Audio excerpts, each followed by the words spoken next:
ये छोटी छोटी कहानियां जो हमें बहुत बड़ी सीख देकर जाती हैं। एक कहानी है एक साइंटिस्ट की, तो उसे प्रयोग करना होता है। वो एक टिड्ढा पकड़कर लाता है और उसे इतना ट्रेन करता है, अपनी आवाज पर ट्रेन कर देता है। जैसे ही साइंटिस्ट बोलता है जंप, तो टिड्ढा जंप करने लगता है। उसे बहुत अच्छे से ट्रेन करता है और उसके बाद उसको प्रयोग करना शुरू करता है।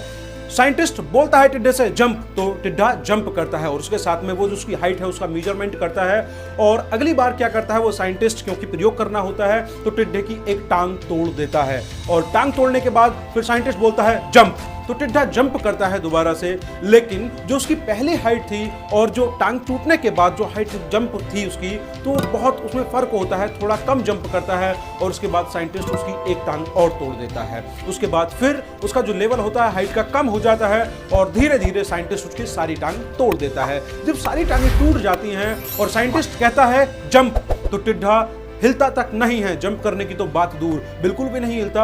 और साइंटिस्ट ऊपर बहुत चिल्लाता है जंप जंप जंप और बहुत तेज तेज से बोलने लगता है। लेकिन इस बात का टिड्ढे पर कोई फर्क नहीं पड़ता।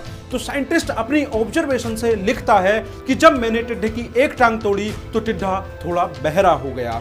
जब मैंने उसकी दूसरी टांग तोड़ी तो उस का जो बहरेपन का लेवल था थोड़ा और बढ़ गया और ज्यादा बहरा हो गया। और धीरे धीरे जैसे मैं टांग तोड़ते गया तो उसका जो बहरेपन का लेवल था वो बढ़ता गया। तो वैसे ही जब मैंने उसकी सारी टांगें तोड़ दी तो टिड्ढा बिल्कुल बहरा हो गया। अब दोस्तों आप भी सोच रहे होंगे कि क्या मूर्ख साइंटिस्ट है, अब उसके टांग तोड़ने के कारण वो बहरा कैसे हो सकता है? क्या वो जंप बहरे होने के कारण नहीं कर पा रहा था? अरे सीधी सी बात है भाई, उसने उसकी टांगें तोड़ दी तो वो जंप नहीं कर रहा था, क्योंकि जंप करने में हमारी टांगें हेल्प करती हैं। तो सीधी सी बात है, एक बच्चा भी बता सकता है, तो साइंटिस्ट तो बहुत मूर्ख है। नहीं दोस्तों, वैसे ही हमारी लाइफ में बहुत सारी घटनाएं होती हैं। कभी कभी क्या होता है, दो घटनाएं एक साथ हो जाती हैं और दोनों का आपस में कोई मेल नहीं होता, लेकिन फिर भी हम कहने लगते हैं कि ये इस काम की वजह से ऐसा हो गया, इसकी वजह से ऐसा हो गया। हम ऐसे ही ऑब्जर्वेशन से करने लगते हैं अपनी लाइफ में। अब हमारे दोस्तों के साथ कुछ होता है, हमारी फैमिली मेंबर्स में कुछ हो जाता है और हम गलत अनुमान लगाने लगते हैं। गलत घटना ये जो होती है उनको परस्पर जोड़ने लग जाते हैं, बल्कि जिसमें ऐसा कुछ नहीं होता है। जो सेम केस था टिड्ढा वाला, उसमें भी इनका कोई लेना देना नहीं था। टिड्ढा का बहरापन, टिड्ढा बिल्कुल सही था, वो बहरा नहीं हुआ था, बल्कि उसकी टांग की वजह से जंप नहीं कर पा रहा था। तो दोस्तों हमें भी कभी भी ऐसी गलत अनुमान नहीं लगाने चाहिए, बल्कि हमें सोच समझकर फैसला करना चाहिए कि ये कार्य जो बिगड़ा है या सही हुआ है, किस कारण से हुआ है,